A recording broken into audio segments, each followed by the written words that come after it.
અભિમન્યુ ગાંડો થઈ ગયો છે. મહારાજ, અભિમન્યુ ગાંડો થઈ ગયો છે. હે ભદ્રકાલી માં રક્ષા કરો.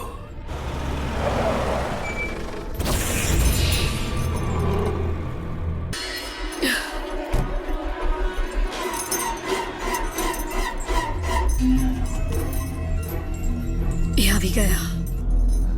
અભિમન્યુને શાંત કરવો માત્ર આપના હાથમાં છે મહારાજ. હા, શું થયું મહારાજ?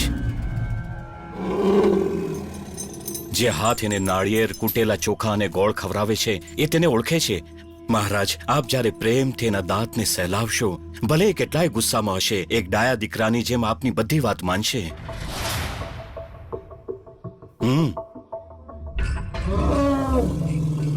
જાઓ. બેટા. બાપુ, રાજકુમારી, તમે જાઓ. મહારાજની રક્ષા કરવા માટે માં ભદ્રકાલી છે. બાપુ, તમે અભિમન્યુ પાસે ના જાઓ બાપુ. રાજકુમારીજી, મહારાજ જ્યારે એને પ્રેમથી સમજાવશે તો એ આપમેળે શાંત થઈ જશે. બાપુ, આ બાહુ મામા છે ને, આપ જાઓ અંદર. મહારાજ, આપ ચાલો.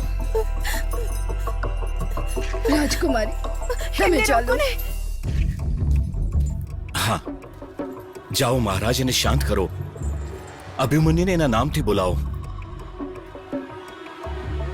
માણિકપુરની ભદ્રકાલી માનું મનમાં સ્મરણ કરો અને એને પ્રેમથી બોલાવો. જાઓ.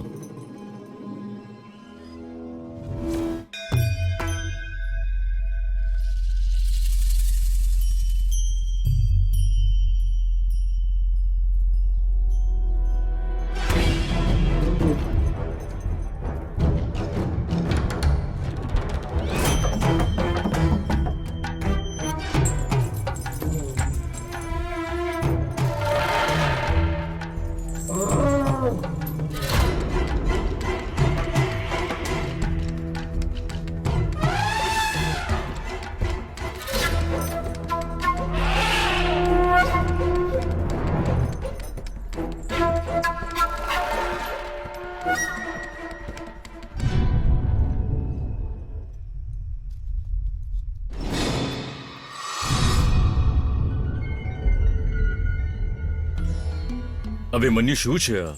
તારે જે જોઈતું હોય એ હું તને દઈશ.